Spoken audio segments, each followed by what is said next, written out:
Hello everyone. Well, time to continue on with The Mummy's Hand.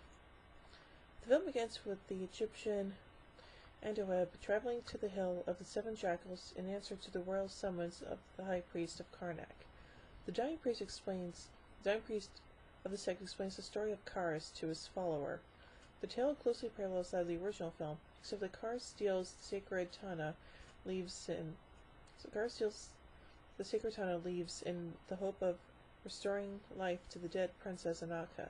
His penalty upon being discovered is to be buried alive, without a tongue, and the Tana leaves are buried with him. The leaves are the secret to Karis' continued existence. During the cycle of the full moon, the fluid from the brew of the 3 Tana leaves is to be administered to the creature to keep him alive. Should despoilers enter the tomb of the princess, a fluid of 9 leaves will restore movement to the monster. Meanwhile, Donner's-Look archaeologist Steve Banning and his sidekick Babe Jensen discover the remnants of a broken vase in the Cairo Bazaar. Banning is convinced it is an authentic ancient Egyptian relic, and his interpretation of the hieroglyphics on the piece lead him to believe it contains clues to the location of the Princess Anaka's tomb. With the support of the eminent Dr.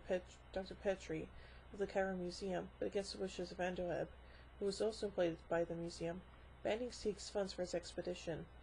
Banning and Jensen meet an American-Egyptian, Solvani, who agrees to fund their quest. His daughter Marta is not so easily swayed, thanks to a prior visit from Andoab, who brands the 2 young archaeologists as frauds. Dun dun dun. The expedition departs in search of the Hill of the 7 Jackals, with Solvani tagging along. In their explorations, they stumble upon the tomb of Karis, finding the mummy along with the Tana leaves, but find nothing to indicate the existence of Anaka's tomb. Uh-oh. Andoab appears to Dr. Petrie in the mummy's cave and has the surprised scientists feel the creature's pulse. After administering the Tana brew from 9 leaves, the monster quickly dispatches Petrie and escapes with Andoab through a secret passageway to the temple on the other side of the mountain. The creature continues his periodic marauding about the camp, killing the Egyptian overseer and eventually attacking Solvani and kidnapping Marta. Banning and Jensen set out to track Karis down, with Jensen going around the mountain and Banning attempting to follow the secret passage they have discovered inside the tomb. Andoab has plans of his own. Enthralled by Marta's beauty, he plans to inject himself and his captive with Tana fluid, making them both immortal. Jensen arrives in the nick of time and guns down Andoab outside of the temple, while Banning attempts to rescue the girl. However, Karis appears on the scene, and Banning's bullets have no effect on the immortal being. Marta overheard Andoab tell the secret of the Tana fluid and tells Banning and Jensen that Karis must not be allowed to drink any more of the serum. When the creature raises the Tana serum to his lips, Jensen shoots the container from his grasp. Dropping to the floor, Karis attempts to ingest the spilled life-giving liquid. Banning seizes the opportunity to overturn a brazier onto the monster, engulfing it in flames. The ending has the members of the expedition heading happily back to the United States with the mummy of Anaka and the spoils of her tomb. Well, that's pretty interesting, huh? Anyway, let's look at some various elements of this movie.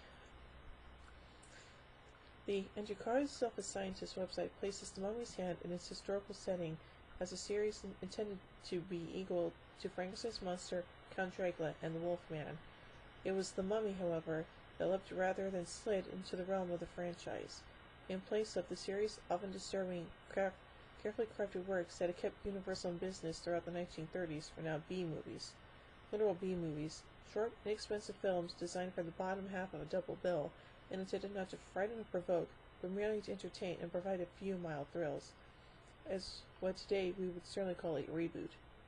The writer continues, The Mummy's Hand devotes its opening 10 minutes, out of a total running time of only 67, to reworking the story of the mummy into more usable terms. The scale in which the production is operating is also immediately evident. As with its 3 succeeding series entries, The Mummy's Hand saves costs by using and reusing long stretches of footage from the mummy, invariably including the flashback sequence wherein Ardith Bey, the resurrected form of the eons dead High Priest Imhotep, shows Helen Grosvenor, their incarnation of the Princess Anaxunamun, the history of their lives and deaths. The footage actually includes shots of Boris Karloff, although it is not obvious unless you are really looking for him.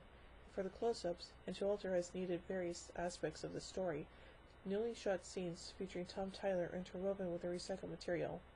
He was cast in this, his only horror film, because of his height and angularity of build, which were felt to make him a reasonable visual substitute for Karloff. The opening credits to the film contain 3 dead giveaways to its nature, and the names of director Chrissy Cabin and screenwriters Griffin J. and Maxwell Shane. Cabin was a former writer and stage director who graduated into silent film acting and from there to directing. Over time, he would become one of the most prolific directors in the history of Hollywood. Shane, meanwhile, had learned to straight writing serials, while Shane, although he would go on to produce the Boris Karloff TV series Thriller, had his greatest success writing radio comedies. What the 3 men had most in common, however, was not their vision or originality, but their ability to work quickly, efficiently, and inexpensively. They were, in short, exactly what the new owners of Universal Studios were looking for in 1940. It is, therefore, not surprising that both the characterizations and actions of the Mummy's Hand are rendered in broad strokes, and nor is it that we should find amongst the supporting cast a notice comic relief in the form of Babe Jensen, played by Wallace Ford. Andrew Carter, a scientist, remarks that Anaka's long-lost tomb is, apparently, not only an easy camera ride from Cairo, but clearly visible from the road. The tomb itself is a wonderful piece of eye candy, but it comes as little surprise to learn that, like the footage from The Mummy, it was recycled from another production. In this case, the Jane well-directed Green Hell.